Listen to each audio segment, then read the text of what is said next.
Want to know what the movers and shakers of New Hampshire's performing arts are thinking? Welcome to New Hampshire Unscripted with your host, Ray Dudley. This is Ray Dudley, Artistic Director for Square Peg Productions.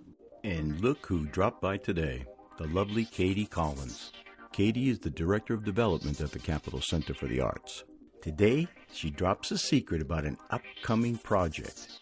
And then we get into the meat of things at the Capitol Center for the Arts, where she talks about how the Capitol Center gets its funding and how it gives back to the community. We get a little into the weeds as we talk about demographics, grant writing, how venues like Tupelo and Meadowbrook affect which acts may or may not even be able to appear at the CCA stage. And then she talks about why she loves to have the NHTAs hosted at the Capitol Center for the Arts. And then it's all about her, how she got into acting, future projects she would love to do, like a female version of Glengarry Glen Ross, and things on her bucket list. And all in all, this is just a very interesting inside look at the Capitol Center for the Arts and Katie Collins. Good morning, Katie. Good morning, Ray. How's things? They're good. Yeah? Busy? Yeah, they're very busy. In what way? Well, as you may or may not know, I'm the Director of Development at the Capitol Center for the Arts, and we are in what we're calling the spring sprint of our Capitol campaign, getting ready to open our second performance venue. So things are very exciting and very busy. Wait a minute. What did you mean? Hold it. Your second performance venue. Yes. Okay, we're jumping deep in the weeds here already, but what does that mean? Well, the Capitol Center has taken ownership of the old Concord movie theater, which if you grew up in Concord and went to the movies in Concord, I'm sure you have a story about going to the movies there. It's been vacant since 1994. And with the help of local developer Steve Dupree, we were able to take ownership of it almost a year ago, July of 2018. Where is it located? It is located on Main Street. It's 900 feet from the current Capitol Center for the Arts building. It's next to Endicott Furniture, in between Endicott Furniture and the Co-op. Yeah. You'll know it if you've ever looked down at the sidewalk while you're walking past it, because there's a mosaic that says Concord Theater laid into the sidewalk right in front of its entrance. Now that entrance is all barricaded by construction gates. So that is going to be open this summer. Okay. So now that we've jumped deep, let's back up a little. Okay. And tell me one more time about your title. Sure. And what does that job do? Right. entitle? So I've been Director of Development at the Capitol Center since 2005. So I'm in my 14th season. And development is just a fancy word for fundraising. You'll notice nobody calls it fundraising. Colleges call it advancement. Nonprofits call it development. But it's fundraising is what it is. So I'm responsible for raising the contributed income for the Capitol Center every year. I work with two other people in my department, and we raise over $600,000 every year in contributed income for the operating expenses of the CCA. And now this campaign sits on top of that. So let's get into those numbers a little bit. For some unknown reason, I thought that the Capitol Center was almost self-funding. Right, Ticket sales, yeah, right? I mean, I'm right. ignorant about how all that goes. Sure. So what's the difference between what's coming in? You have to give me the actual numbers, Yeah. but what's the difference between what comes in and the shortfall that forces you to have to go fundraise? So we're a nonprofit. A lot of people think we must sell out every show, which is completely not true. We have a 1,300-seat theater. It's very hard to sell 1,300 seats. If you've come to the theater on a night when maybe we've sold 700 or 800 seats, the theater feels very full. But you're not turning around and looking up into the balcony and seeing empty seats or in the back of the theater. So truly selling out is really an achievement. We're what's called a roadhouse, so we don't produce our own shows. We bring in tours, and we bring in tours that are only here for one night. So they come in, they load in, they do the show, they load out, and they're gone.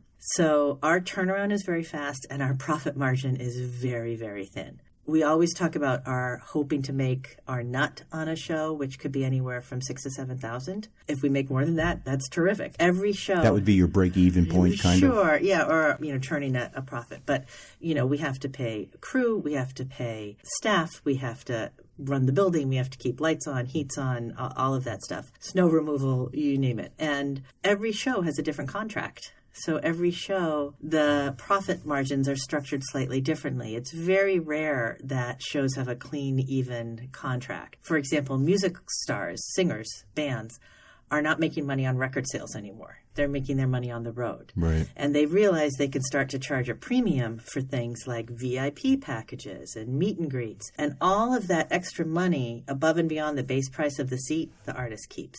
So sometimes we have a very thin margin of profit. We do a lot of what we call co-promoted shows, where we work with promoters who will go to agents, whether it's a singer or a Broadway show, and say, you know, we'll buy a certain number of dates from you, and we'll place these dates in theaters around the country, because the agents don't necessarily want to bargain with every different venue. So those co-promoters help us with access to X. Sometimes we don't have the power to get on our own, but we also, and we share the risk with them, but we also share the profit with them. So there's always a little bit of a gap. We make a good chunk of money off our stage, but we don't make enough.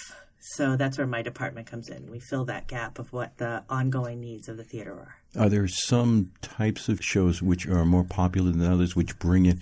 Okay, I'm setting this up because I have gone by that theater in the summer when there's dance competitions. Right. You can't find a parking spot within 4 miles of that place. Right. So that's another avenue of income we have, which is rental income. So those dance competitions or dance recitals, they've just rented the theater, similar to what the New Hampshire Theater Awards does. They rent the theater to put on their show. So we don't necessarily make money beyond the rental and, you know, ticket fees and concessions and things like that. You know, music is very popular. I've long since given up trying to predict what is going to sell out. Bet. The most insane ticket on sale I've ever experienced, because my department will help the box office sell tickets on very busy ticket selling days, because we can all do it from our computers. We brought the children's singer Raffi last year. It was a rental. They rented the theater. We put that show on sale. It sold out, I think, in an hour. They added a second show, and that sold out. It sold out within an hour. Right. So this is a children's entertainer who was really big in the 80s. But I'm now in the the kids who business. grew up listening to him now have kids of their own. So that was a really fast sellout. We've done really well with country music. Does very well in the theater. But sort of classic rock. We bring a show every year called Get the Lead Out, which is a Led Zeppelin tribute, and almost always sells out. You would think our Broadway shows would sell out, and Right. they don't. No kidding. They don't, unless it's a really well-known title where people know they already know the music. Mamma Mia, that will sell out. Yeah. Ragtime, 600 people. No kidding. Yeah, which breaks my heart. I would not have thought of Breaks my heart. So, you know, we bring some amazing Broadway tours through. This year we've got $1 Million Quartet coming still, and we have Finding Neverland coming. And those are two amazing shows. Wow. So I hope we'll have good houses. Your position as executive Director of Development. director of development, is that stressful? What? Give me a snapshot of a day in the life of Katie Collins there. It's funny. A lot of my job is just talking to people, and I like to talk to people, so I don't find that stressful. Conversations about philanthropy and money, I think, are stressful to people who've not done it. Mm-hmm. But when you're talking to somebody who supports the organization, whether it's a business or a person, it's always a really good conversation to have. And then you just get around to asking them to make a gift to you at the end of it. And usually it goes very well. I closed a really lovely $50,000 gift the other day to the campaign that was just delightful. The whole process about it was delightful. But there are days when you think you're getting a grant and you don't, or your sponsor that you've had for years suddenly gets bought by another company and they don't know who you are and they don't want to sponsor you anymore. And so it can be stressful, yes. Do you write your own grants? I do. For the sake of anybody that listens, can you tell us the difference between a sponsorship and a grant? So, and if there's any other kind of... Yeah, our contributed income really comes from primarily individuals. That's the biggest driver of giving to the Capital Center. Individual people. And then the corporate sponsorships. So a business will make a gift of anywhere from $500 to $20,000 in a season. And with that gift comes the ability to sponsor a show or a series or something like our e-newsletter, or they can put their logo on the backs of the tickets. I mean, we get very creative. And then grants tend to be purely for operating support. And those are harder to get. But the New Hampshire Charitable Foundation, the State Council for the Arts, the Byrne Foundation, the others theaters have been very generous to us. So I do write.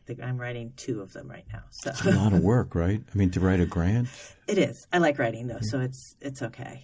And they're fixed pots. It's not like Correct. Right. What's the largest amount you've ever been able to acquire from a sponsor or a grant? We have a naming sponsor for the new theater who has made a significant gift to put their name on the theater, which will now be known as the Bank of New Hampshire Stage. Oh, wonderful. So we're very grateful to Bank of New Hampshire for that investment. And then on an individual level, I've had people give significant 6-figure gifts and make enough of them that their lifetime giving is over 7 figures to the theater. So we have some very generous people in this theater. Are there a lot of them recurring year after year, or do you have to redo it all? Well, you usually, yes. Ouch.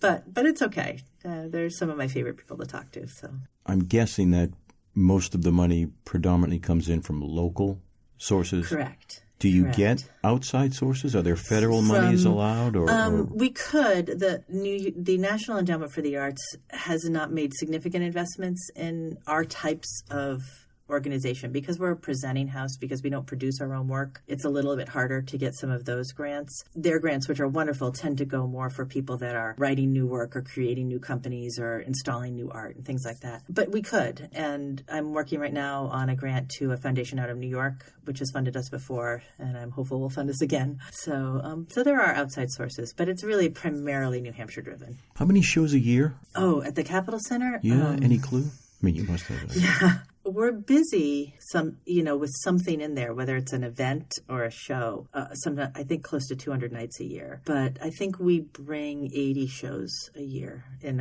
what we book and what we put in there. That's a healthy number of things moving in and out. Yeah. But you think you have the capacity, if you wanted to put in more?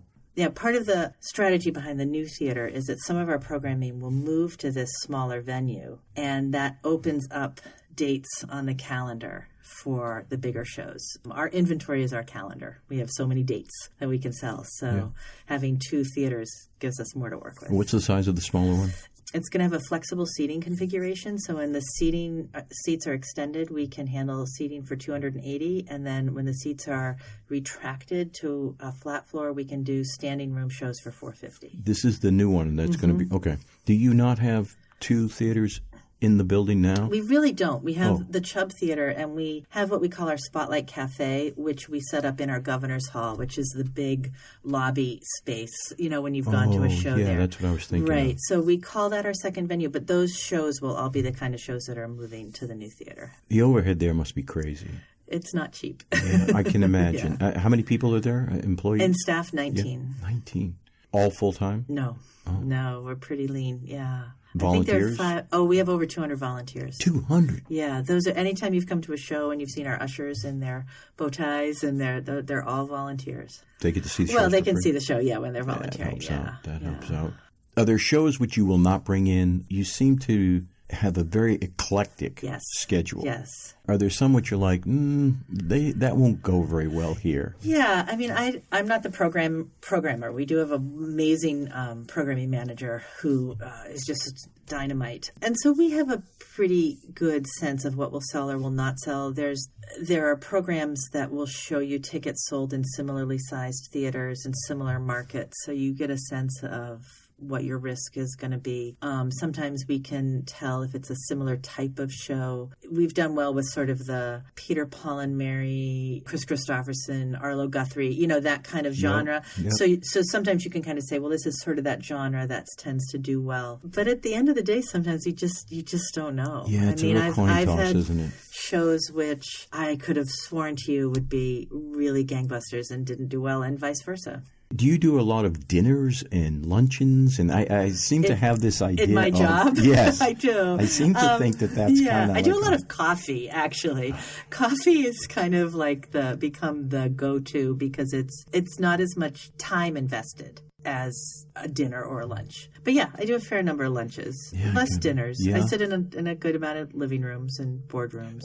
Are a lot of your meetings one-on-ones, or do you ever address a group and say, Sometimes we've had great success going into offices and making presentations about the new theater to a group of employees over lunch. We've done that with a lot of law firms and other companies, and that's gone really well. When you do a corporate visit, there tend to be more people in the room because they're more decision makers. When I'm talking to just an individual donor or two donors, it's usually me and one of my board members and then the donors. Do you have to massage the conversation? Do you have to educate the donor about tax breaks? Or not usually. People, they're pretty savvy. Donors in New Hampshire are pretty savvy. By the time you get to the point that you're sitting down in someone's living room or sitting across the table from them in True Brew to ask them for money, they know why they're there. The real work actually goes in getting them to that point. Oh. So we do a lot of what we call cultivation.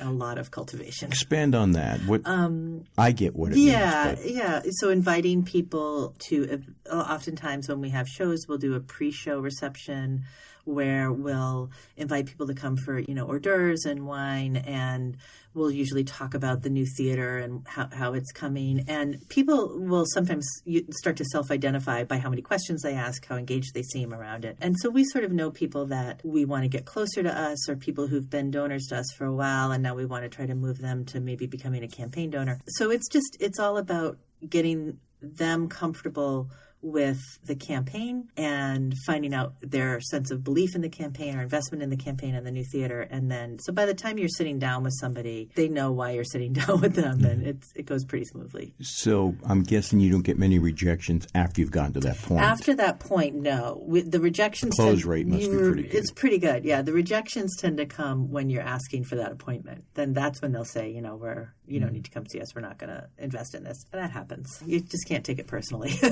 It's business. Right. Your donor base, not the individuals, but businesses. Sure. Are they a lot of small businesses, or do you have like a smaller number of large businesses which give? There are a lot of kind of mid-size kind of law firm, accounting firm type of businesses. Most of the larger banks invest in us, larger insurance companies like Lincoln Financial. But the corporate landscape has really changed in New Hampshire. I've been doing this work for 30 years, and when fundraising, nonprofit fundraising work. And when I started, there was the sheer number of major banks headquartered in the state was staggering. And now we still have these big banks, but they're not headquartered here. You may be asking for money, and this decision is you're talking to the New Hampshire person who then has to go to somebody in New Jersey to get approval, or Hartford or what have you. So the landscape of corporate giving has really changed. But those sort of stalwart New Hampshire companies, primarily law firms or medical practices or insurance or accounting, they've really stayed with us. The evolution of this is an interesting arc, too, then, I would think. Because businesses move in and out, not only do the main headquarters move out, but you've constantly got a shifting... Right. And if your person leaves, it's like starting all over again. Oh, man. Because a lot of the work I do with our business sponsors, it's almost shorthand. We can accomplish it over a few emails. But if that person leaves and I have to start fresh with a new person, it's really like starting from scratch. I've been very fortunate that I've had a lot of sort of my people tee it up with their successor before they've retired or moved to another position, and that's been helpful. Because you have to build a whole new relationship. Correct. It's not just a matter of plug and play. Yep. So you have to massage that whole one-on-one type of thing. My acting skills come in handy. I want to get to those too in a little while. Does the Capital Center for the Arts find itself in competition for dollars from other groups? Yeah, I mean, at the end of the day, we're all we're all looking for money. The pot is what it is. Yeah. There tend to be New Hampshire donors who will sort of be primarily arts donors or primarily environment donors or, social services. There are some people who say, my big thing right now is, I'm really invested in the new shelter in Concord, and that's where my money's going to go. And you have to respect that, Absolutely. Because philanthropy lifts all of our boats. Right. I think the nonprofit community in New Hampshire is really supportive and really collaborative. I talk all the time to my counterparts in different theaters. We talk about trends. We talk about volunteers. We, sometimes we'll just say, God, I haven't found this right tactic for membership, and what do you guys do? Because it really does help us all. A thriving arts community makes people want to invest more in the arts. Do you find that Concord is a pretty artsy town? It's much more. It's really become much more so. And I think the development of our end of Main Street has done so much for that. The Capitol Commons building, which houses Red River Theaters, the 2 buildings across the street from the theater, which now house the League of New Hampshire Craftsmen and Gibson's Bookstore. You know, the music school is just thriving up the street. There's a lot happening. And it feels even more so than it did even 14, 15 years ago. Yeah, I think the demographics are changing, right? There's a whole generation, I think, of people who kind of, they want it to be kind of like Portsmouth. I mean, we're not on the coast, but they like that artsy kind of feel to it. It doesn't feel quite as kind of hip as Portsmouth does, but there's something gentler and kinder about the community. Like Concord is a really friendly community to promote your work in. I think it's very supportive. Does the Capitol Center, this may not be your purview either, but their outreach into the community, do they have any kind of programs where they help sponsor? Sure. We don't necessarily sponsor things, but we do see ourselves very strongly as a community resource in a couple of different ways. One way is we have a program called Angel Tickets, which provides free tickets to many different service organizations in the area, the Friends Program or Riverbend or the Boys and Girls Club or I didn't know a that. lot of the organizations that work with our newly arrived residents from Somalia, Bhutan, and Sudan. We've started to work with them a little more closely. When we can't always because of the contracts, but when we know we can give out some of these tickets, we'll get vouchers to them for their people to come. So we try to eliminate barriers to access, whether it's economic or, cultural or transportation, just to open our doors as a welcoming place for people to experience live performance who might otherwise not be able to. We have a highly regarded school series. We bring over 10,000 kids in a year to see daytime, school-time programs. 10,000? And that's from kindergarten through senior year in high school. And the shows are usually tied in some way to curriculum standards. So they'll have a literature bent or a history bent, sometimes a science bent, even a math bent, music. And we try to bring at least one Shakespeare every year for the older kids. Those are wonderful. I introduce those shows, and they're my favorites because the kids are just, they're so happy to be there. And we hear so often in our theater in the lobby on a show night, I came here as a kid. I came here with my school. That's great news. And now I'm back. Oh, my God. So we really see part of that process as creating kind of lifelong arts attenders as well. Yeah, get them when they're young, right? Right. And that's funded by Lincoln Financial for years now. They really invest in that. I was going to ask you if that's subsidized by somebody. Yeah. And they've even taken an extra step, as has St. Paul's School this past year, by making grants to us to assist schools for whom the cost of the bus and the driver is often a barrier to bringing the kids. So they can apply for reimbursement to cover the cost of the bus and the driver to get their kids there. That's good to know, too. Yeah. Wow, that's a hidden gem. It really is. Yeah. And they're great shows. They really are. Yeah. So where do those entertainers come from? Oh, they're all tourists. They're all, professional touring companies. They're all very young, these actors. When I'm backstage sometimes, I think, oh my gosh, they're just so young. But they're usually pretty fresh out of their college programs or starting their careers. And they're great. Always eager, aren't they? Yeah, and the shows are just great. I know. We've had some really inventive ones. We had one based on The Ugly Duckling that was all done in blacklight. I mean, they're just fascinating shows we've had. So. My last run-in with blacklights might have been in the 70s. I might have been doing something a little different back then. It was really interesting. I was backstage getting ready to introduce the show, and it was pitch black backstage. Everything was sealed up, so there was no light bleed for the show, which was all done in blacklight. And it was so dark that I didn't realize I was standing next to the actor playing a rabbit. And then he turned his costume on, and I must have jumped 6 feet in the air. Like, I literally had no idea who was next to me. So we've had some really fun shows in there. Yeah. Has the New Hampshire Theater Awards been a boon? It's been great. Yeah. I mean, it's just been, for me personally, I love it because I sort of feel like it's both of my worlds coming together. My world as an actor and Christmas my world. For you. It really is. I feel sort of like a host welcoming all of my friends to my house in that night. That's a great way to put it. It's really wonderful to have the theatrical community and the people I've worked with and people I respect just, all there for this great party. It's a blast. Draws a crowd. Does it fill it? It doesn't fill it, but I think we're at the point of maybe thinking about opening the balcony, but it's between 800 and 900 Yeah, Hollow One Night. It's really such great. an event. I haven't been able to be there the last 2 years, but my wife and I just really love it. We love the entertainment. Even the awards, we don't really care that much about. It's wonderful to see because a lot of times you're pulling in the cream of the crop, kind of, because these are the ones that are up for the awards. And they're doing their best numbers. Right. So you're getting, again, the best of both worlds for the price of one ticket. And you see all these little snippets from shows. It's so entertaining. It is fun, yeah. As you know, I work with our mutual friend Jim Regato as the backstage mics on the show every year.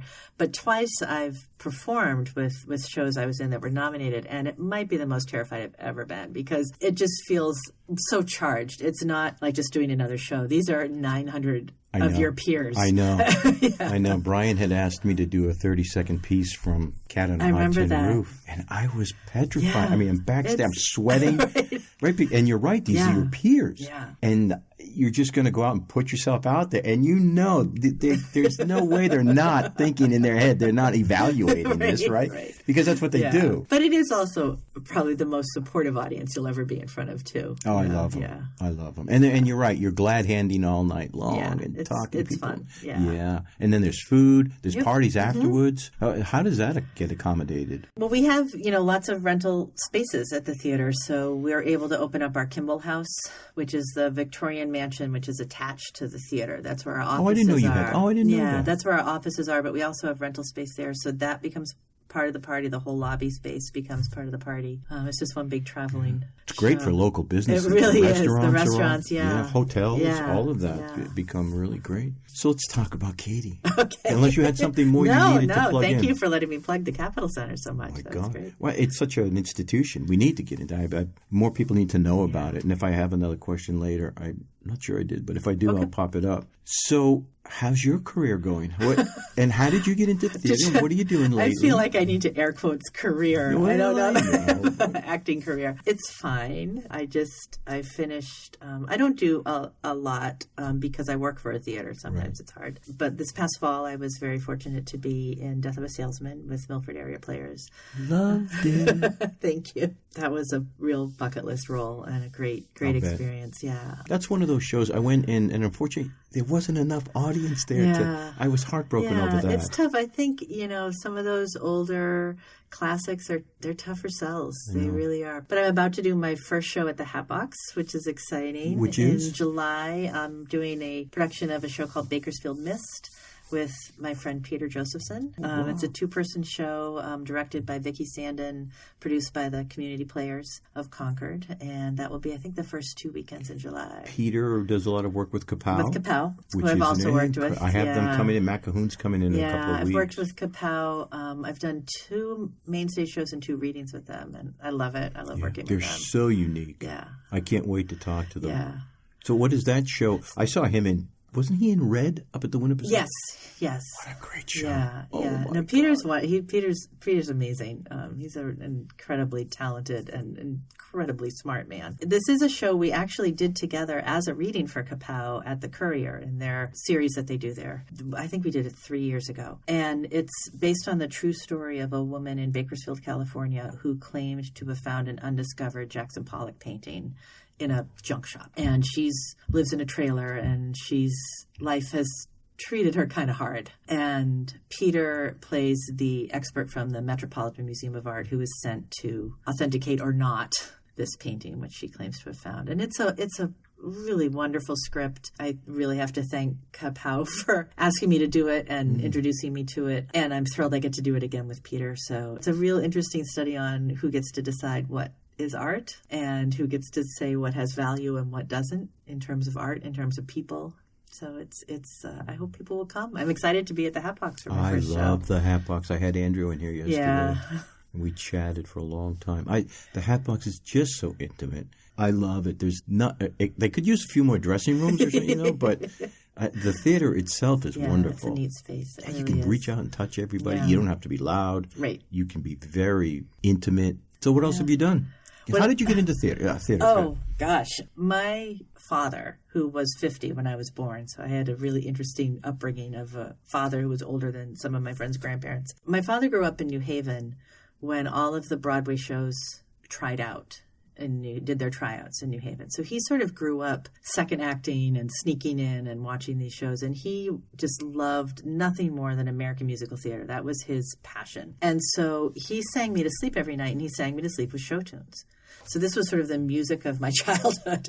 And all my friends are, as I got into high school, I realized nobody else was doing this. It wasn't like now, my daughter's friends, they're just packs and packs of these kids obsessed with Broadway. And it just wasn't that way when I was growing up. It was very unusual to be into Broadway and musicals. And so they started taking me to theater when I was 7, 8. And we went 5 shows a summer to Main State Music Theater on the Bowdoin College campus, which was about half an hour from where I grew up. And I made them sit in the front row for years because I had to be as close as possible to the stage. And then I just knew this was what I wanted to do. And when I was in 4th grade, the Children's Theater of Maine came to my school. I'll never forget this. And they did a performance, and I was just mesmerized. And then they gave us flyers and said, we have these camps. And I came home, and I was very shy as a kid. I was very, very shy, very clingy to my parents. And my parents used to beg me, like, please try something, do something. And I came home with this flyer, and I said, I want to do this. And my parents were so overjoyed that I wanted to leave the house and do something and talk to other kids. And that just sort of started it. And I was not a theater major in college. I was actually an English major because at the time my college didn't have a theater major. But I took enough. I lived in the theater department. That was my home. And so it just, I've always done it. It's never been my career. Mm-hmm. I've gotten paid to be an actor. I've done summer stock. I've done shows where I've gotten paid. But I think I just always knew I wasn't probably cut out to try to make it my living. But I'm very fortunate. I've been able to make it my passion. I did a lot of work in New Hampshire. I moved to New Hampshire in 1990, and I did a lot of work with Stage One, with George Peele. Yeah. And everything I know about comic timing, I learned from George Peele. Yeah, absolutely everything I know. He's just a master class in comic timing. And I did his shows at the Palace. He used to do big musicals at the Palace in the summer. And I worked with Music and Drama Company in Londonderry, which is not around anymore, for about a decade. And then I had a baby. And so then I didn't do anything for a long time. I know that. And then my daughter came home from school, and I always said that I wanted my daughter to just enjoy going to theater. That was my only hope. And she came out of the womb performing, and it was just in her blood. And so she came home from school in 1st grade with a flyer from the acting loft and said, I want to do this, just like I had all those years ago. So as she started performing with the acting loft, which is also unfortunately not around anymore, we got to a point where I was able to go back and do some shows with them because we could be in the same place. And she was doing her youth shows, and I was doing my main stage shows, or sometimes she was doing the main stage shows, but we could sort of be part of the same company. And that was really wonderful. That was about 11 years ago that I sort of dipped my toe back into it. So you sing and dance then? I wouldn't go that far.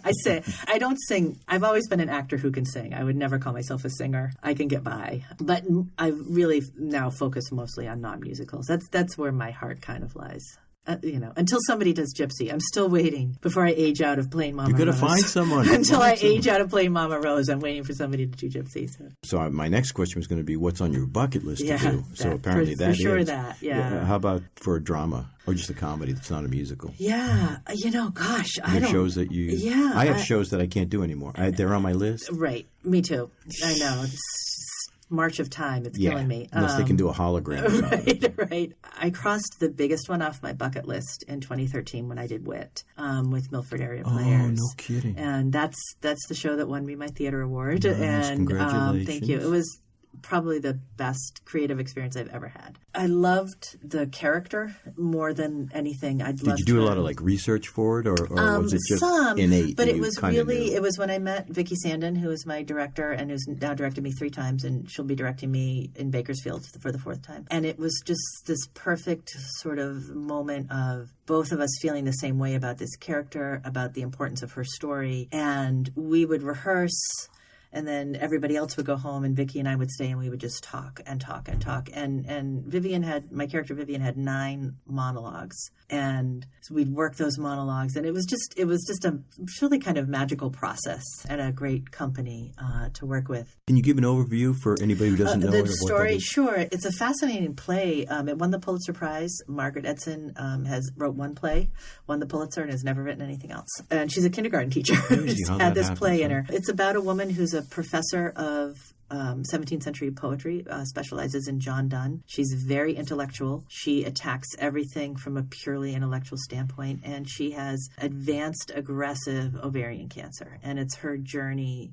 She tells you at the start of the play that she dies at the end. So it's her journey through that experience and letting her guards down to allow herself to be helped, to become vulnerable, to go from this intensely intellectual person to someone listening to somebody read her a children's story. It's a beautiful, beautiful piece. Not many people do it. No. I don't think I've... It's kind of, I think people shy away from it because it seems very depressing, but there's some real beauty in it. Yeah, I can imagine yeah. it would be. So that was probably the biggest role on my bucket list, but remaining, I'm dying to do Doubt. I would love to play Sister Aloysius in Doubt. That's probably up there. Yeah, that's a great play.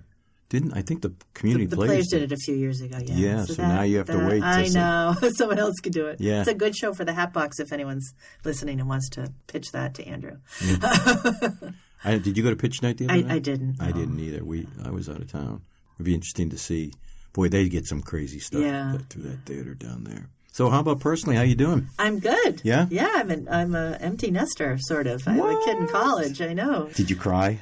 Well, this is her second year, so not as much. The first year a little bit. I miss her, obviously, but she's doing great things. So she's a theater major. Wonderful. Holy Cross, my alma mater. She's very academic too, so she's this really kind of interesting blend of academics and performance. She's a neat kid. I can't say kid anymore. She's almost 20. But yeah, so my wife and I, we're have I met just your doing wife? a thing. You might have. I think recall. She was with me when we saw Warmth of the Cold. So I don't know if you met her that night. You might have been overshadowing the power of media. That's very funny. It may have eclipsed. That's whatever. very funny. Have you ever wanted to direct or be on the other side? Yeah, I took directing in college because I of had to. Uh-huh. I think but I really like working with actors. I have really very minimal tech skills. So I don't know enough about the tech side of it to know how, lighting is fascinating to me. If you've ever met my favorite lighting guy, Tyler Susie, who's all of 22, I think, it's fascinating to me what lighting designers do and sound designers. And I don't know enough about that. And I've always felt like that's where I would fall down as a director. But I've always said if I had my life to live over again, I would go into theater education and I would teach teenagers. So I love teenagers. Oh, so you mean as like a camp or just no, I'd want to be like Clint Close. I love He's teenagers. The gold standard. He really is. And Clint or Keith or Wyrick or any of the really amazing Chris Courage from the old acting loft. I really get a kick out of teenagers. I think they get a bad rap. I think theater teens especially are really interesting kids. And if I ever were to direct, I think that's who I'd want to direct. That's interesting. Yeah. Clint had asked me if I would come in and talk. Sure. And I think you might have been there just before, right? I did, yeah. I did talk to his classes. It was so refreshing. They're just so energetic. Yeah. They're wide open. Their questions are just raw. Right. And they really want to know, especially in his classes, because they're it's not like they have to take it. Right. They want to be there. Yeah. And they are really vested in what's going on. Yep. And they just keep trying to pull things out of you, Yeah. It was a great time. I had a great time. Yeah, we went with Sheree Owens, who works with me at the Capitol Center. Oh, I know who does a lot of... I don't think she knows me, but... Everybody knows Sheree. She's amazing. But she works with me. She's in my department at the I didn't know Capitol that. Center. Yeah. And so we went in together and talked sort of about our careers and our journey, and it was great. I've also a few times worked with friends of my daughters who were working on their college auditions and working on their monologues. And I've met with them and sort of worked their monologues with them a little bit. And I loved doing that. I just think it's neat. So yeah, if anyone wants to hire me to teach a monologue class to their kids, let me know. Oh, by the way, I'm glad you brought that part up. So we can go back for a minute to the CCA. Sure. If anybody wants to get in touch with you, sure.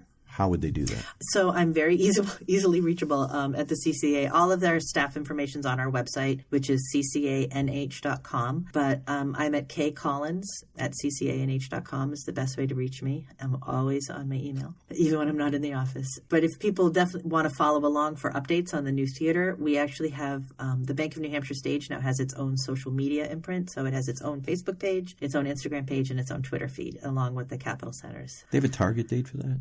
June 20th, our first show. Of this year? Yeah. I didn't even know there was work going on down there. I know. It's going to be really wonderful. Can you tell us what it's going to be? Can't. Next devil. week. Next week, we're making a big announcement of our lineup. So. I'm giving you an open mic, a chance to... You'll have to have Cherie come back next week, and she can tell you everything. Man, that's terrible. Oh, I did want to ask you, and again, this you may not know the answer to this because it might not be your purview. Talent. Are you folks up against like Meadowbrook as far as bringing people in? Do you have a... Yeah. Is that tough? Yeah, it is. I don't know who else there is competition Hampton with, Beach, the okay. casino. Tupelo, certainly. Yeah, primarily because they are bigger venues and they make most of their money on the bar, on food and drink. That's where most of the money gets made. That's where if you go to New York or Boston, how many bars do you have to walk past to get to your seat? Yeah. That's where the money gets made. Good point. And so because of that, they can pay a higher artist fee. They can keep their ticket prices lower because they know their money's getting made, elsewhere. So we do definitely compete for acts with those. So they're like the Walmart, right? They're good. I mean, they're all good outfits. I know, We're all friendly with them, and a lot of our crew work up in Meadowbrook too, and they're all really good people. Is there ever a conflict where you think you're going to book an act and sometimes someone knocks on your door and says, yeah, you're not getting them? Sometimes they'll go to another. They'll go to another theater. I mean, most theaters will have. Most contracts have a 60-mile exclusivity clause, so you can't book another show within 60 miles. Funny you would bring that up. Have you been watching that controversy with To Kill a Mockingbird? Yes.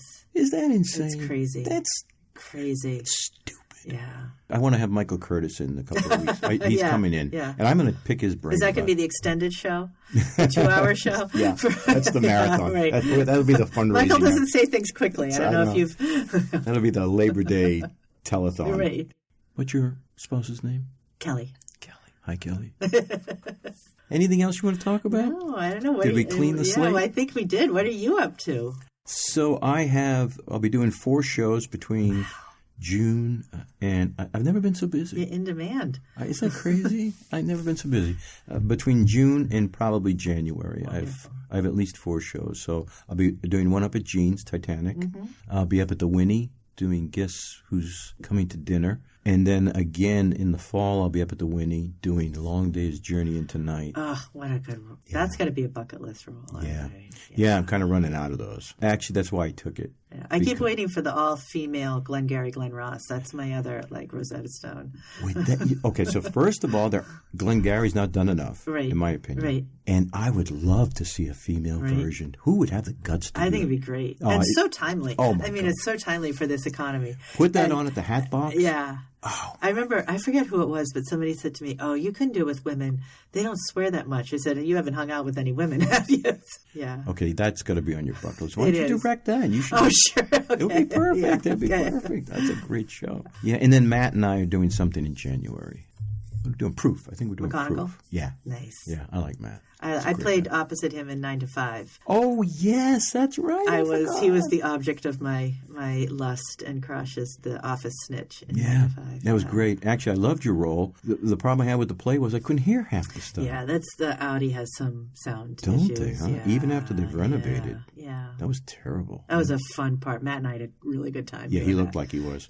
Any part where they say you can't be too big. Yeah. That's like, that never happens. Or if they say we're going to strap you in a harness. Yeah. Okay. There can't be too many more times to get that done. Right. So thank you for coming by. Thank you. This was great. This was a lot of fun. A lot of fun. Thanks for listening. And be sure to check back for my future podcasts where just some of my guests will be Jim Regado, Michael Curtis, Brian Halpern, and Matt Cahoon.